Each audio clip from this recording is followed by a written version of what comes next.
I watched the snow being blown around by the wind and thought about how much things had gone downhill. Even the Christmas music in my office couldn't lift my spirits. Times were tough, and I was on the brink of bankruptcy, but I had a plan that I hoped would turn things around. I looked at the nameplate on my desk: Tom Ambrose, President. It stirred up a mix of sadness and pride, reminding me of when I bought the only radio station in town. It all started about 18 months ago when Windward Sporting Apparel announced they were shutting down all U.S. operations. The local factory in my hometown, Milton, North Carolina, which was the fifth largest employer in the county, was closing. Despite rumors, the decision was final, and nearly 200 people lost their jobs directly, with another 3 to 400 affected indirectly. The situation worsened when the local Walmart announced it would close once its new superstore opened nearby. Several other businesses, including CVS, followed suit, and the national economy tanked. Unemployment in our area soared to between 14 and 15%. As the local economy collapsed, the radio station where I worked lost about 40% of its advertisers. I struggled to pay bills and fell behind on the mortgage for the station and a new tower site. Edgar Brenner, the mortgage holder, was moving forward with foreclosure. I owed $37,000, and if I couldn't catch up, I would lose the land and all the money invested. Now it felt like all I did was juggle bills to keep from falling further behind. Owning a radio station had always been my dream. My passion for radio began in second grade, watching the warm glow of the tube radio in the kitchen while my mom listened to WNEW in New York. William B. Williams's friendly talk and soft music made me envious of his warm studio, especially on cold mornings when I walked to school. By high school, my love for radio had turned into an obsession. I did the morning announcements and handled audio-visual aids for the school. I worked part-time during the school year and full-time in the summer, saving for my own radio station. Despite the challenges and advice to cut my losses, I refused to give up. I pursued a business degree with a state scholarship and my parents' support, knowing it would help when I finally owned a station. As soon as my parents left me in my dorm room freshman year, I sought out the college radio station and quickly signed up as a volunteer. By senior year, I was the station's manager, earning $500 a month. The only drawback was dealing with Chad Duncan III, the school newspaper editor and an insufferable snob who boasted about his wealthy family's media empire. Chad and I clashed often, especially during budget meetings. I started attending these meetings as a sophomore and became deeply involved when I was appointed manager. Chad's ego grew as he became editor, and our first major conflict occurred when I submitted my budget for new equipment for the aging radio station. Chad, meanwhile, sought a budget increase for new computers and furniture for the newspaper, despite their recent shift to digital and reduced printing costs. When the budgets were approved, the radio station received a $40,000 increase, while the newspaper's budget was cut by $25,000. Chad was furious, and his resentment toward the radio station, and especially me, only grew.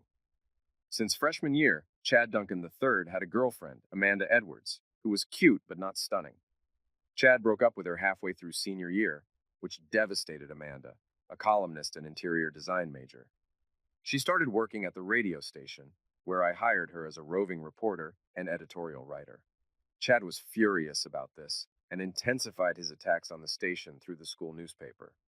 In retaliation, Chad complained to the college president, claiming we were misusing our budget on pizza and beer. Although we did have pizza and beer parties, we paid for them ourselves.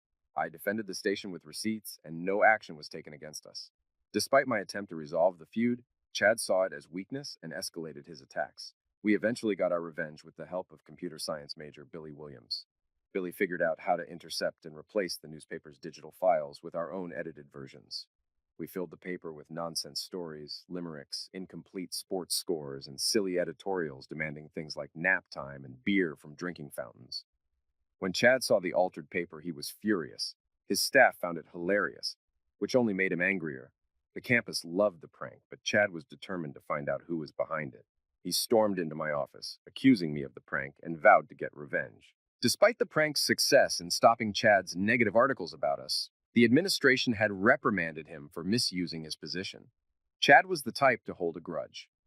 Meanwhile, Amanda and I began dating after the prank, eventually moving in together and getting married 6 months after graduation. Amanda started a job as an interior designer, and I became a stockbroker. We were both unhappy in our jobs, Amanda disliked her boss, and I felt the financial products I sold were subpar. A year later, Amanda announced she had quit her job to start her own interior design company. I was upset she hadn't consulted me first, but I wanted to support her. Looking back, this was the first sign of trouble in our marriage. With only one steady income, I was covering most of the bills. After we married, I split my bonuses between our new house fund and my radio station fund, 80% for the house and 20% for the station.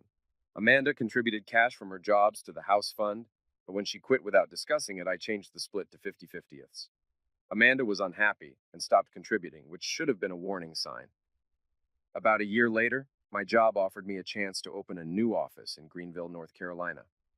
Amanda, facing challenges with her business in our current location, was excited about the move. The transition was smooth, and Amanda's business grew, though not as much as when she worked for a larger company. I received bonuses for opening and making the office profitable, but I still disliked the job. We settled into a rented house and explored nearby small towns on weekends.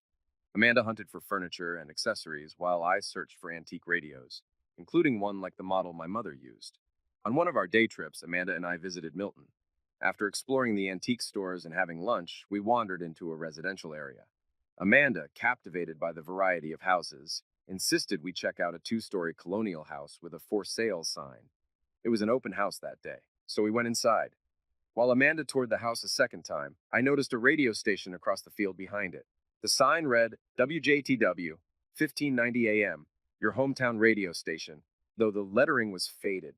I went to the station and met Mrs. Sylvia Porter, who was startled because she thought she had locked the door. She owned both the house and the station.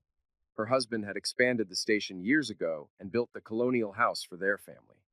After her husband's death 2 years ago, Mrs. Porter struggled to keep the station running and had turned it off 5 months prior. She was planning to sell the land, as the station's license was up for renewal and she wouldn't renew it. During my conversation with Mrs. Porter, it became clear she wanted to move to Florida to be near her daughters. She was frustrated because no offers had been made on the station, and the last two offers on the house had fallen through due to financing issues. She was reconsidering her decision not to finance the sale herself. I became very interested in buying the radio station. When I told Mrs. Porter I was keen but short on funds, she offered to hold a mortgage for me. Excited, I rejoined Amanda, who had fallen in love with the house and wanted to make an offer. I suggested we bid on both properties. Amanda initially wanted to use our funds solely for the house, as it needed repairs. However, I convinced her that buying both properties together would give us a better deal. By the end of our discussion, Amanda agreed. We made an offer of $200,000 for the house and $100,000 for the station, which was valued at $75,000. Mrs. Porter accepted and agreed to finance both sales, 4% for the house and 7% for the station. We signed the papers that day. 4 weeks later, we closed on both properties. We put $30,000 down on the house and $20,000 down on the station. The remaining funds would be used for house restoration and operating costs for the radio station. 2 days after closing, we moved into our new house. The 45-minute commute to Greenville was a hassle, but owning a radio station made it bearable, and the steady paycheck eased the burden of both mortgages. We immediately began renovating the house. A painter tackled the interior and exterior, while a flooring company refinished the hardwood floors, installed carpeting, and added tile in the kitchen and bathrooms. Amanda also arranged for a handyman to fix the windows and the railing. For the radio station, I hired Scott Wainwright, Mrs. Porter's former engineer, to assess our needs. His report detailed necessary upgrades, including a new automation system, which cost nearly $4,000 but promised to streamline operations. I programmed the station with a mix of hits from the 60s, 70s, 80s, and country classics, which proved popular with listeners. Scott also revealed that Fred Porter had previously planned to move the station's tower closer to Greenville, a move that would enhance the signal. Fred had secured FCC approval, but the application was about to expire. I renewed the application, but put the project on hold due to the $125,000 cost for construction and new land, which I couldn't afford. I took a week off to help with house repairs and set up the new automation system at the radio station. After loading the music and adding station identifications, I turned the station back on. The response was great, and within 2 days, my first advertiser, Herb Canner from the local funeral home, signed up. Over the next 18 months, two issues loomed over my happiness. I still disliked my job and the long commute, and Amanda couldn't have children. She was indifferent about this and refused to consider adoption, which I missed as another red flag. I decided to quit my job in Greenville, but Amanda was upset since her interior design business wasn't thriving as expected. To convince her, I created a spreadsheet showing that quitting would not harm our lifestyle. I demonstrated that the radio station's income could cover nearly all our expenses, with a small $1,000 shortfall that I would make up by selling more ads. To sweeten the deal, I offered to advertise Amanda's business for free on the station. She liked the idea, especially voicing her own ads. This plan was part of my strategy to attract new advertisers. I visited local businesses, gave them small promotional items, and explained the benefits of radio advertising, encouraging them to record their own ads to create a personal connection with potential customers. For the next 3 years, I was living my dream with a loving wife and a successful radio station. But despite this high point, my life took a turn for the worse, and I faced losing everything. Determined to save the station and my own sanity, I fought hard to turn things around. One person relying on the station was Lou Talbert, a former DJ whose career was derailed by alcoholism. A month after relaunching the station, Lou showed up at the station smelling of alcohol but with a wealth of radio experience. I took a chance and hired him for the 7-9 a.m. slot, despite warnings from others. Lou initially struggled with his drinking but gradually quit and became a reliable part of the team. His morning show, though initially awkward, became a hit. He shared engaging stories and music, winning over listeners despite frequent technical mistakes. Another person who came to the station was Jimmy, a young man with red hair and an unkempt appearance. He came from a troubled background. His father had left, and his mother struggled with alcoholism while raising 4 children. I asked the boy what I could do for him, and he looked panicked, saying he'd leave. I stopped him and asked his name. He told me it was Jimmy Saunders. I offered him a tour of the station, and he was thrilled, clearly overwhelmed by the opportunity. He reminded me of myself at his age, mesmerized by the radio world. He seemed completely captivated as we moved from room to room. When the tour ended, Jimmy was reluctant to leave, so I suggested he could do some volunteer work at the station. His face lit up and he eagerly agreed. I gave him 2 WJTW t-shirts, which he clutched tightly, valuing them immensely. However, I mentioned he'd need to shower before coming in. His joy turned to panic as he explained they had no running water at home and couldn't use the high school locker room anymore. I reassured him that he could shower at the station if he brought clean clothes. That's how Jimmy started working for me. Initially, he just cleaned the station, but I soon taught him how to use the production equipment. He picked it up quickly and began producing commercials, earning $100 a week, which he used to support his siblings. After 3 months, I gave him an evening on-air shift. His show, which featured high school events and continued to play our music, became popular. With the show's success, Jimmy's standing in school improved, and he was no longer seen as an outcast. I taught Jimmy how to handle equipment at football games and eventually hired him for the afternoon drive time show. 2 years later, he was up for a DJ job in a bigger market. Jimmy also solved a big issue with broadcasting high school football games. With 5 high schools each wanting their games aired, he suggested we broadcast 2 games per school and hire students to record the other games. We then create a Saturday morning sports show combining highlights from all the games. This approach was a hit and resolved the issue. 2 years after buying the station, I found a 10-acre plot for the new tower. It was marshy land owned by Edgar Brenner, who demanded $8,000 per acre, well above its value. Despite trying to negotiate for just 5 acres, Brenner insisted on selling all 10 and offered only a high-interest 5-year mortgage. With no better options and the station able to handle the mortgage, I bought the land under his terms. About 6 months after buying the land, I needed a part-time bookkeeper to handle the books, answer phones, and manage bills. I wanted someone for 20 hours a week, paying around $200. I advertised but got no responses. Just as I was about to give up and wait until I could afford a full-time employee, a young woman knocked on my door one morning. She looked nervous and reminded me of Jimmy. She asked if the job was still available, holding up the ad from the paper. I invited her in. She was in her 20s, about 5'3", with light brown hair and a ponytail. Her clothes were wrinkled and her shoes were worn, but she had a pretty face and a shy smile. I introduced myself and asked her about her experience. She didn't have a resume and seemed worried when I asked. She had no bookkeeping experience, but knew how to use a word processor. She didn't know how to use a spreadsheet, which made me think she might not be right for the job. Then, a small child's voice called out. Tracy, the young woman, quickly got up and apologized, saying it was her daughter. I told her to bring the child in. The little girl, around 3 or 4, had blonde hair with a pink bow and a lollipop-stained smile. She held her mother's hand and sucked her thumb.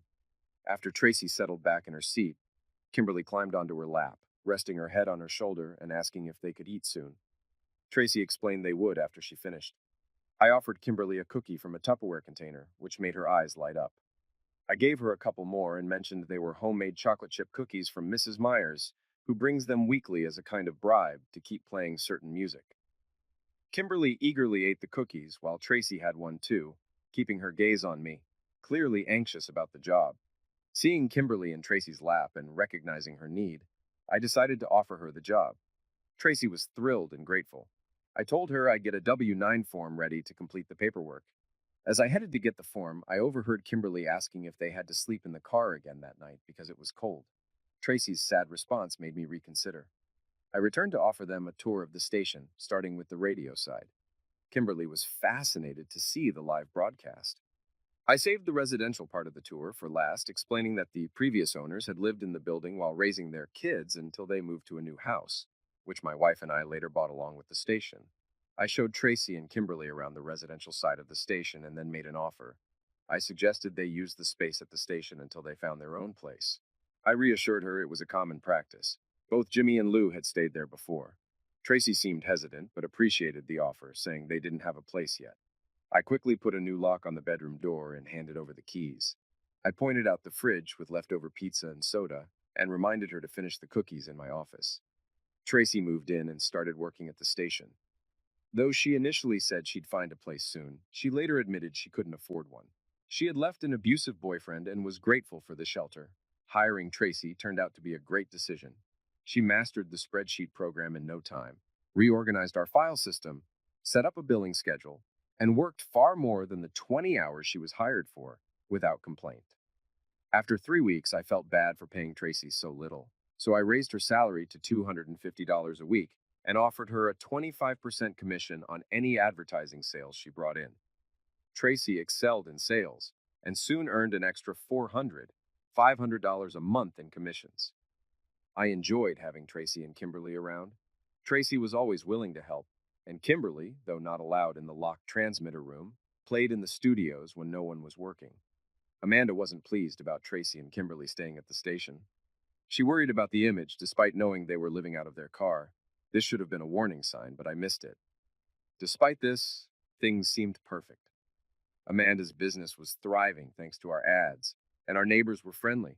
Mrs. Myers baked for us, and neighborhood kids played games in front of the station. I joined in when I could, even if I had to adjust my game to keep it fair. Henry Wilson, our retired Marine neighbor, was my favorite. He came over regularly for coffee and shared his stories, some X-rated but always entertaining. Though he grieved for his late wife, Ellie, and was battling cancer and heart issues, he never complained.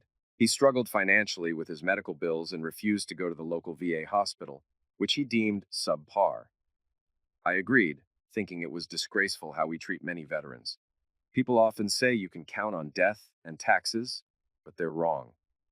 The only certainties are death and change, and my slice of paradise was no exception.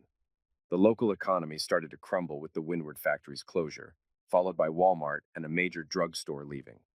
Nationwide economic downturns hit everyone hard, including the radio station, which saw a 20% drop in ad revenue.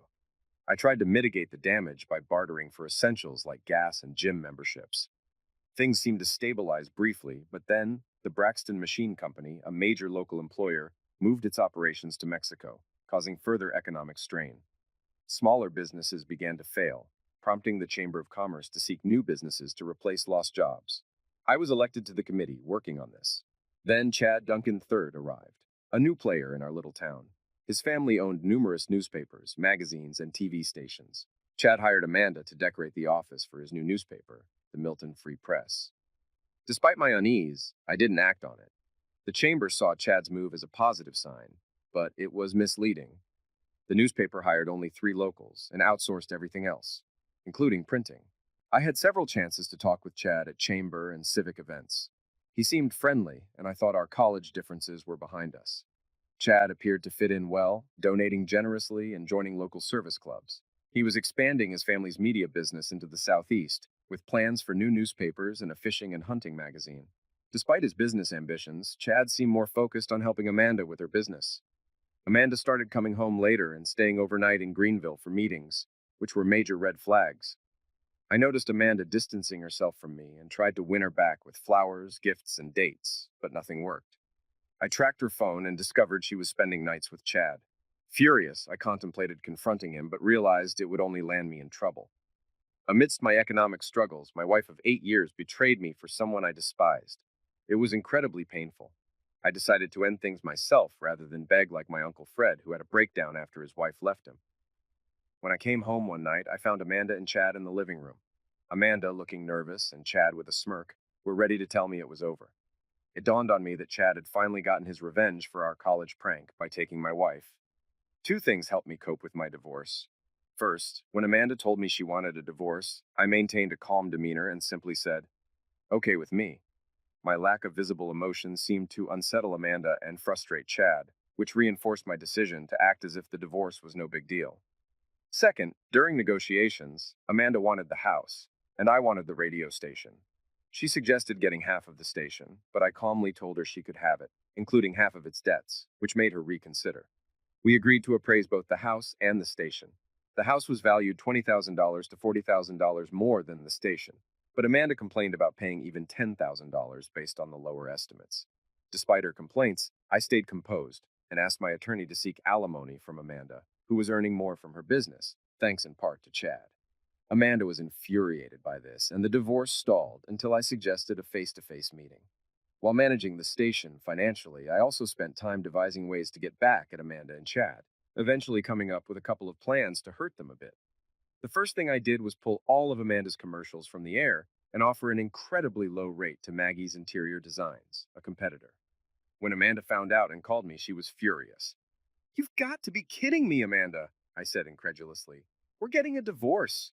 You didn't seriously think I'd continue to run your commercials for free?" I then made it clear I had no available time slots for her, which only made her angrier. Next, I targeted Chad's businesses. I approached his advertisers and convinced them to split their ad budgets between his papers and my radio station. Surprisingly, about 40% of them agreed, providing a small boost to our revenue and infuriating Chad. As the divorce dragged on, Amanda and Chad flaunted their relationship around town, which upset me further. I instructed my attorney to let Amanda's lawyer know we'd go to court if necessary. At a tense meeting, Chad showed up and refused to leave, prompting me to suggest ending the meeting and letting the court handle it. After a brief discussion, Amanda's attorney invited us back in, and Chad stormed out. "I can't understand why you treated me so poorly. If you wanted to end our marriage, you didn't have to cheat on me. All you had to do was ask for a divorce, and I would have agreed. I expected more from you, and I'm deeply disappointed." Amanda's face turned bright red, but she didn't apologize. Honestly, I wasn't expecting one. My lawyer stepped in at this point. "Mrs. Ambrose, I have records of your earnings for the past 2 years, as well as Tom's. You earned about $30,000 more annually than Tom. The court would likely approve alimony payments between $300 and $500 a month." "That's just ridiculous," Amanda retorted. "Tom, if you're trying to get back at me, I'll fight this." I just gave a sad smile and replied calmly, "Amanda, I don't actually want the alimony, but you aren't even willing to pay me half of the lower value between the two properties. Your attorney will probably advise you that the court will make you pay at least $10,000, and likely $15,000 if they average the appraisals. There's even a chance they might go with the higher appraisal, which would be $20,000. Plus, alimony might still be added. So why don't we settle on $15,000, and I'll waive the alimony?" Amanda stared at me for a long time, and her anger seemed to fade as she calculated the situation. It was evident that any love she once had for me was gone. After a lengthy silence, Amanda agreed to the deal. "I guess we're finished here," I said, trying to sound upbeat. Before leaving the conference room, I walked over to Amanda, kissed the top of her head, and said, "I hope you and Chad find happiness together." I paused at the door and glanced back to Wave. There was now a look of uncertainty and confusion on her face. It was a small victory, but it felt satisfying. Two things helped me get through my divorce, and Tracy and Kimberly were probably the most crucial. They were bright spots in a time filled with pain and sadness. Even though my relationship with Tracy had always been strictly professional, it was comforting to have her support. Tracy was shocked by Amanda's actions. The divorce brought a lot of changes, though. When I needed to move out of the house I had shared with Amanda, Tracy offered to find an apartment. I told her not to bother with an apartment. We could share the house instead. Don't spend your money on a new place. I'll just lock my bedroom door so you don't get any ideas, I joked. Tracy turned red, and I immediately felt guilty. I'm only kidding. We'll be roommates unless you prefer your own place. No, no, Tracy quickly said. Kimberly and I love it here. We'd really like you to stay with us full time. Their presence was a relief since I couldn't have managed the loneliness along with everything else. Tracy and Kimberly's company helped me heal as the weeks passed. We started off as employer and employee, but soon became friends, and then very close friends. About 2 months after my divorce, I mustered the courage to ask Tracy out on a date. The night of our first date with Tracy was eye-opening. She looked stunning in a sundress and makeup. We quickly became a couple, started sleeping together, and even discussed marriage. Amanda and Chad were fading into the past. But then, Tracy and Kimberly disappeared, and it was my fault. It all started with my family's china, which I'd inherited but never used. Amanda had asked for it, and I agreed, not realizing it would upset Tracy. She felt I was still letting Amanda have her way, and our argument escalated. The next morning, Tracy and Kimberly were gone. I was devastated, but had to focus on a crucial presentation that night. We'd spent months trying to attract new businesses to Milton. Then, I read that Sterling Pharmaceuticals was moving some manufacturing back to the US. They were considering North Carolina, Oregon, and California. Oregon was out due to unrest, and California due to high taxes and regulations, leaving North Carolina as the top choice. Our committee had worked hard on our proposal, and Milton was a finalist. We had a promising site with a 400-acre industrial park, close to the interstate, and with a rail spur. Everything now depended on our presentation in Asheville that night.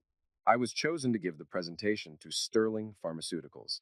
We had everything ready on 6 thumb drives, with mine containing the visuals. If Sterling picked our location, it would bring hundreds of construction jobs and 250 permanent positions.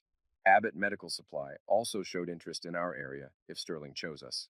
The presentation was scheduled for 7 p.m. in Asheville, and I was preparing tax forms at 2:15 p.m. when I noticed an unusual silence on the radio. I rushed to the studio and found the music was being transmitted, but the main transmitter had shut down. Jimmy offered to switch to the backup transmitter while I investigated the main one. The backup, though operational, was old and prone to overheating. I asked Jimmy to contact our engineer, Scott. 10 minutes later, Jimmy returned with Scott on the line. Scott, working 3 towns away, said he couldn't come immediately, but would come the next day if needed. He advised opening a window in the transmitter room to cool it and removing the back of the transmitter. With a blizzard coming, he suggested closing the window later and turning the thermostat down to 55 degrees to prevent overheating. I instructed Jimmy to close the window and lower the heat before he left. I also asked him to check on Henry across the street, who was having trouble shoveling snow. Jimmy agreed and reminded me to get on the road quickly due to the storm. As I drove toward Asheville, snow began to fall heavily, reducing visibility and making me anxious about being late. I decided to take a mountain road that, while risky in winter, would cut about 40 miles off my trip. My phone rang just as I was deciding whether to take the mountain road.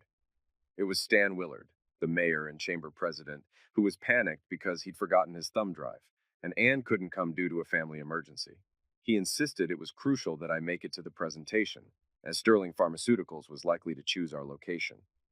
Reassured that I was still an hour away and confident in my snow tires, I took the mountain road. The snow and wind were manageable, but then an animal crossed my path. I swerved to avoid it, causing my car to skid and flip. The car rolled 3 times, hitting at least one tree before I lost consciousness. When I woke up, the car was upside down and partially crushed. I felt severe pain in my right leg, could move my arms and left leg, but my right foot was stuck. My driver's side window was shattered, and blood covered my face. I felt woozy and nauseous. I managed to pull out my phone and dial 911, but I had no service and a nearly dead battery. It hit me hard. I wouldn't make the presentation and had lost my chance to save the radio station. Trapped and freezing, I felt despair as I thought about letting everyone down. As I lay in the wrecked car, going in and out of consciousness, I realized how much I'd failed. I was cold, in pain, and coughing up blood. Just when I felt ready to give up, I heard someone approaching. It was Henry. Tom, thank God I found you, Henry said as he reached me. What are you doing here? I asked weakly. I came looking for you, he replied. I thought you'd take the mountain road. I tried calling for help but had no signal, so I walked the last stretch. I coughed up more blood and said, I messed everything up. I should have stayed on the main road. Now the whole area will suffer. Henry, sounding almost angry, said, Stop blaming yourself. If it weren't for you, Sterling might not have even heard of our area. Exhausted, I said, I'm so tired, Henry. I just want to give up. Henry insisted, Stop it, Tom. You're not a loser. I tried to laugh but ended up coughing harshly. The fading light from my car made it hard to see, but I felt hopeless. I'm such a loser, Henry, I said through my coughs. My wife left me, the radio station's failing, and Tracy left too. Maybe coming to Milton was a mistake. If I hadn't, Amanda wouldn't have met Chad, and I'd probably still be married. Henry shook his head. You can't really believe that. I do, I replied. Everything would be better if I hadn't come here. But it looks like I won't make it out alive. I'm so cold and in so much pain. Henry, with tears in his eyes, said firmly, I don't buy that. If you hadn't come to Milton, I wouldn't have met you. You've been one of the best things for our town. I was shocked by his emotion. You've been kind, Henry, but even my own father didn't think much of me. I'm a screw-up and I'm too tired to care. Henry insisted, You're wrong. I'm going to prove it. But right now we need to keep you alive. Don't bother. I'm not worth it. Bull crap. Henry cleared a space around the window by sweeping away the snow, exposing some dry leaves, twigs, and sticks. He used old gas receipts and crumpled leaves as kindling, arranging the sticks on top. Using a lighter given to him by his wife, he started a fire. As the fire began to burn, it warmed my face, though my body throbbed with pain.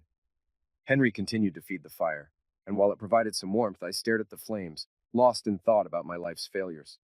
I don't know if I fell asleep or passed out, but I had a haunting dream. I was outside the house Amanda and I rented in Greenville, with a young man I didn't recognize. This is where I used to live, I said. Yes, I know, he replied. I saw a new Mercedes in the driveway, and Amanda, dressed in a revealing nightie, kissing a man. Amanda said to him, Tom will be home soon, so I need to get cleaned up. He's in line for a promotion, and once he gets it, I'll file for divorce. I was stunned and began yelling at my wife. Get your cheating ass out of my house! Neither of them even glanced my way. Apparently, they couldn't hear me. They can't hear you, the young man said. You once mentioned that if you hadn't come to Milton, you'd still be married to Amanda. Well, you were right about that. You're still married to her. Is this the perfect marriage you envisioned? I started up the driveway, wanting to do some damage to the guy sleeping with my wife. I had never hit a woman before, but I was seriously considering making an exception for Amanda. Just as I was about to take another step, the scene shifted. When the image refocused, I found myself standing in the snow outside a rundown trailer, with the young man still beside me. A police car and an ambulance were parked out front with their lights flashing. I recognized the trailer park, but noticed it was much more dilapidated than I remembered from my last visit. Another police car arrived, and an officer got out. The newly arrived officer asked about the scene, and Fred explained it was an overdose case involving a young man named Sunders. They described him as a troublemaker with a history of criminal behavior. I cried out, No, it can't be Jimmy. I had helped him graduate high school and made his ceremony special, but the young man with me said that didn't happen because I never moved to Milton. The officers then mentioned Lou Talbot, found dead in an alley with a bottle of scotch. I was devastated, knowing Lou had stopped drinking. The young man confirmed Lou hadn't given up drinking because he had no reason to. As I wept, the scene shifted. I found myself on an empty main street in Milton, with many vacant stores. The town was struggling and far from thriving. I struggled to my feet and asked, What happened?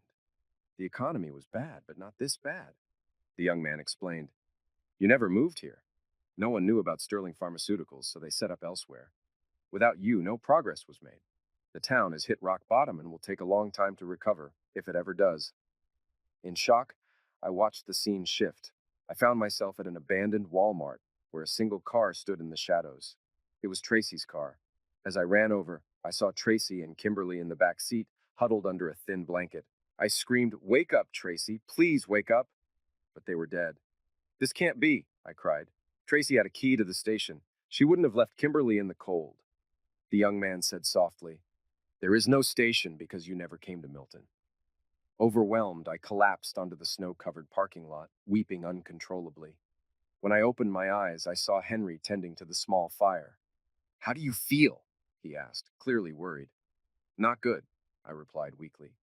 Henry said he would look for help and instructed me to stay awake. "If you go to sleep, you won't wake up." I watched him climb the embankment until he disappeared from view. The dream had felt so real that my tears had frozen on my cheeks. I was in intense pain and struggling to breathe, but the exhaustion made me want to close my eyes. Despite my effort to stay awake, I could feel myself losing the battle. Just as my eyes closed, I heard voices calling my name. I tried to respond, but was too weak. The voices grew louder, and soon an EMT was kneeling in front of me. "Mr. Ambrose, can you hear me?" he shouted. I nodded. The EMT checked my pulse and instructed others to hurry. "He's in bad shape. We need to get him out of here now." While the EMT rubbed my face and hands to warm me, others added wood to the fire. It grew larger, providing more warmth, but I was still extremely tired and in pain, with little warmth reaching my legs. All I wanted was to sleep. I heard a loud buzzing, and the metal of my car groaned as they used the jaws of life to free me. The noise was intense, but eventually they got me out and placed me on a stretcher. In the ambulance, I was barely conscious but felt a surge of self-loathing. Though I had been ready to give up, I vowed to never quit again. I resolved to keep the station running as long as possible, even if it meant being dragged out. Things then became fuzzy. The last thing I heard was, "Get him prepped for surgery, stat." Later, I woke up in darkness, feeling someone holding my hand, but I faded out again. When I next woke, it was daytime, and I was alone. Dr. Anderson, my primary care physician, was beside my bed. He said, "You had 4 broken ribs, 1 punctured a lung, and 3 broken bones in your right foot. Hypothermia was the biggest concern. The fire likely saved your life." "I didn't start the fire," I corrected him. "Henry did." Dr. Anderson looked puzzled. "Henry Wilson? That's not possible. He died of a heart attack yesterday. Jimmy Sunders found him and called 911. "That can't be," I insisted. "Henry found me and started the fire." Dr. Anderson explained, "What you saw was likely a hallucination. You were severely injured, freezing, and your mind defaulted to someone you trusted. It's a common reaction in such extreme situations." I considered the doctor's explanation and accepted it. Made more sense than the idea of a dead man starting a fire for me. A few hours after waking up in ICU, I was moved to a regular room. As my mind cleared, I felt deep sadness, not about the station, but for Henry, Tracy, and Kimberly. Henry, my first real friend in the neighborhood, had become like family. Despite his tough past, including a difficult service in Vietnam and losing his wife Ellie, he remained kind and supportive. I felt honored to have been part of his life. I pushed these thoughts aside and focused on the station's situation. When I called, I was relieved Jimmy answered. He assured me that Scott had fixed the main transmitter and ordered the necessary parts. I wanted to talk more, but had to end the call when Stan entered the room. "Thank God we found you, Tom," Stan said shakily. "We had half the town searching for you. You scared everyone." "I'm sorry for all this and missing the Sterling meeting," I replied. "I shouldn't have taken the mountain road." "Don't worry about it," Stan said, patting my shoulder. I gave part of the presentation and then explained what happened. "I had to leave to help search for you." "I'm sure we'll get a rejection letter soon," I said, feeling even more defeated. "I'm not so sure," Stan said. "Mr. Sterling called this morning to check on you. He wants to meet you because he's impressed by how the whole town rallied to find you." I was uncertain about Jeff Sterling wanting to meet me, but assumed the new plant project was likely dead. "Stan, I have files on 6 other companies interested in expanding or relocating. Please take them and have the committee start working on new proposals." "I'll get the files," Stan said, "but don't worry about anything except getting better. They're planning to discharge you tomorrow." "I'll try not to worry. But yes, they're releasing me tomorrow," I said, showing him my casted foot. "I'll be on crutches for a few weeks. Let me know if you need anything," Stan said before leaving. A little later, Tracy appeared at my doorway. My heart lifted. "Can I come in?" she asked, her smile uncertain. "Yes, please," I said, opening my arms. "I'm so happy to see you. I'm sorry I caused you to leave. I'm not keeping Amanda's dishes." Tracy hugged me tightly and silenced me with her hand. "It wasn't about the dishes. I was just jealous and thought you still had feelings for Amanda." "I don't care about Amanda anymore," I reassured her. "Time has healed my heart." I realized I was never her true love, and she never really got over Chad. But you don't just stop loving someone, Tracy said quietly. I was afraid you were still in love with her because she's beautiful, and I felt plain. Stop that, I said. You're beautiful too, and you have nothing to worry about. I don't love or hate Amanda anymore. I've found someone much better. I kissed her, and she responded passionately. Holding me close, she whispered, I love you so much. As Tracy sat by my bed, Kimberly peeked around the doorway. Is it time yet, Mommy? Yes, you can come in, Tracy said. Is Mr. Tom still mad at us? Kimberly asked anxiously. No, Mr. Tom was never mad at you, I assured her. In fact, I love both of you. Kimberly beamed and rushed toward me, but Tracy caught her just in time. The next day, Jimmy drove me back to the station. Tracy had cleared a path for me to navigate on crutches. While I was recovering physically, the station and my finances were in serious trouble. I was behind on bills, facing foreclosure on the new tower's land, and near losing electricity. My staff had agreed to half pay, but I struggled to meet that. Tracy refused any payment and was economizing everywhere. She extended printer cartridges, made notepads from used paper, refilled old water bottles, bought food from the dollar store, and found a thrift coat for Kimberly. Meanwhile, she was also out searching for new advertisers. I was deeply moved when Kimberly came to my office with her piggy bank, offering it to help pay the bills. I kissed her, thanked her, and told her to save it for something nice for her mother. I felt completely overwhelmed and lost, but the one thing I held on to was Tracy and Kimberly. The thought of not being able to provide for them was crushing. By the day before Christmas, I was in a deep rut, but then three unexpected visitors arrived just when I needed them most. The first visitor showed up at my office shortly after 9 in the morning. He was a tall, distinguished man with short brown hair and a warm smile. I hoped he was an advertiser or someone who could help, but he was neither. He introduced himself as Jeffrey Sterling, and although I was standing on one foot and trying to balance, I managed to greet him. He told me he had come to meet the man who got an entire town searching for him. Jeffrey explained that he was impressed by how the town rallied for me, especially when the mayor interrupted his presentation to help find me. He was even more impressed by the real presentation I sent him. He revealed that Sterling Pharmaceuticals had decided to build its new plant here. The papers were signed and construction should start within a month. He said it was now official and encouraged me to announce it on the air. With that, Jeffrey left, and I felt a renewed sense of hope. I hobbled into the production room and quickly put together an announcement about the big news, setting it to play every hour for the rest of the day. Almost immediately after it aired, my phone started ringing off the hook. For the next couple of hours, I fielded calls, mainly from committee members, reassuring them that the news was legit. The announcement was a huge win for the area, but I felt it was too late for me. With the bank unlikely to approve a loan until January, I was on the brink of losing everything. Just after 11 a.m., John Zornbeck, a local attorney and Rotary Club member, arrived. I'd tried to get him to advertise on the station before, but he always declined. Today, he was there for a different reason. John, who had been Henry Wilson's attorney for years, informed me that Henry had set up a living trust before he died. Henry's estate included around $45,000 in investments and his house, which was paid off. While I was on the phone with Stan, who was just learning about the Sterling deal, John handed me a cashier's check for $45,973.53. He also gave me the keys to Henry's house, which I could choose to live in or sell. The house was worth between $225,000 and $250,000, and I immediately asked John to put it on the market. After John left, I called Stan to update him on the news from Jeff Sterling. Stan was thrilled, barely able to contain his excitement. I told him I needed to run some errands and would catch up later. As I looked at the cashier's check, I felt overwhelmed by Henry's generosity and love.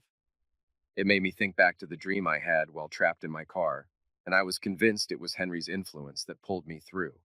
I called for Tracy, who rushed in with Kimberly, both worried. I showed them the check and explained that Henry had left everything to me.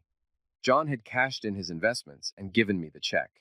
We needed to deposit it and pay our most urgent bills, and I wanted to apply for a short-term line of credit. Running errands that day felt incredibly satisfying. With Tracy's help, we prioritized paying the electric and gas bills along with back pay, totaling about $4,500. At the bank, Sly Albert helped us calculate the payoff for the land, leaving us with just under $1,400. Sly assured me that securing a $25,000 line of credit wouldn't be a problem given the inheritance. After wrapping up our tasks, I took Tracy and Kimberly out to lunch. Tracy hesitated, worried about spending money, but I insisted. We'd settled our critical bills and arranged for a short-term loan, plus we could expect around $200,000 from selling Henry's house. Kimberly was thrilled when I took them to IHOP, her favorite place. Back home, Tracy and I decided to explore Henry's house. I'd been there before, but never really looked through his closets or cellar. The house was typical for a bachelor: clean but wrinkled clothes, a fridge full of frozen dinners, and a closet of Christmas decorations Henry had stopped using in the past 2 years due to his health. One of the bedrooms was locked, but I had the key and was surprised to find a tool collection inside.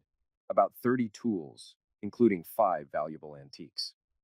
I sold the antiques for nearly $10,000 and kept a Glock 40 selling the rest for $12,000. During our visit to Henry's house, Billy Richards, the EMT who had first found me, showed up. He returned some items from my car, including my 9mm Glock and a lighter with a Marine emblem.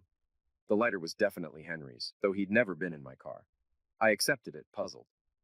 Before leaving, Tracy grabbed Henry's photo albums. That night, we watched It's a Wonderful Life while having dinner in front of a fire lit with Henry's lighter. I've always loved It's a Wonderful Life, but during the movie, I realized how closely it mirrored my own experiences. Unlike the movie, I didn't have a literal angel.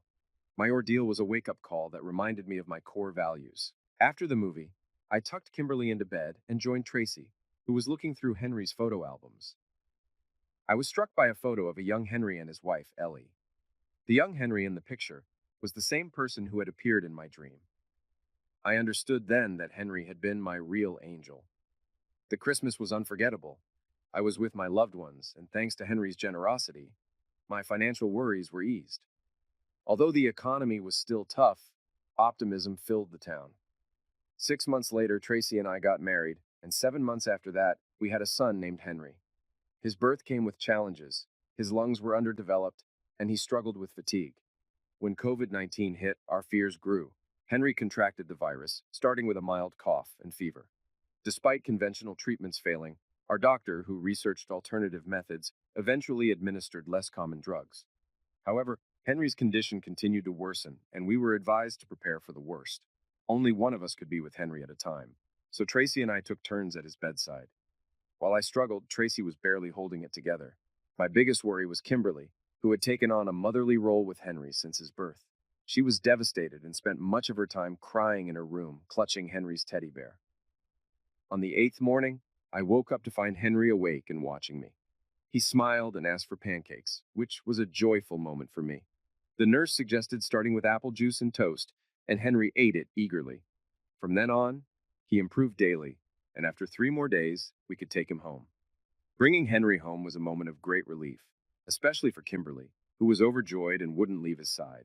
I had to set some limits on her mothering. That was 16 years ago. Tracy and I are still happily married, despite life's ups and downs. Kimberly injured her ACL playing soccer in college, but eventually recovered. I've had appendix and hernia surgeries, and Tracy had a scare with a breast lump that turned out to be benign. Henry's lungs eventually developed as expected, and he played football and baseball in high school, though he didn't pursue sports in college. Kimberly went to Wingate University for nursing, while Henry attended Tyler University nearby, majoring in communications. Kimberly graduated as a physician's assistant and now works at a small practice in Milton. Henry followed me into the radio business, sharing my passion for it and becoming a skilled salesman. Tracy and I wanted more children, but Tracy's medical issues led to a hysterectomy, so we focused on our 2 kids and our radio station, where Tracy still works. Amanda and Chad married but divorced 5 years later after Chad's failed company expansion and a rumored affair. Amanda returned to her old house across the field and resumed her business. One day, Amanda unexpectedly showed up at my office, seeking to advertise her business again on our station. Despite my initial hesitation, we worked out the details, and she recorded her commercials. As we finished, Amanda apologized for her past actions, attributing her behavior to Chad's influence. I was initially stunned by Amanda's apology, but appreciated it and agreed to be distant friends. We only interact at civic events, and strangely, Tracy and Amanda get along better than Amanda and I do. Amanda's business is thriving, though her personal life isn't, with 2 failed engagements. I sold Henry's house for $211,000 and used most of it to build a new tower and station in Milton, along with a small studio on the tower site. The move boosted our business significantly. Lou still works at the station and has been sober for years, now happily dating someone. Jimmy moved to a larger station in Charlotte where he's a top performer. He's engaged to a local girl and plans to marry in August. Although Jimmy can't visit Milton regularly anymore, he occasionally drops by incognito, and everyone knows it's him. Chad, who had always been arrogant and vindictive, tried to get back at me after Amanda and I married. He convinced his parents to buy an FM station in Greenville, overpaying by $200,000. His lack of business acumen led to its failure, and when his parents decided to sell, the station was in poor shape. I bought it for $395,000, moved its FM antenna to our new AM location to boost power, and Henry managed to make it break even. Many of Chad's newspapers failed, but the one in Milton is still running under new ownership. The new owners and I have a successful advertising partnership.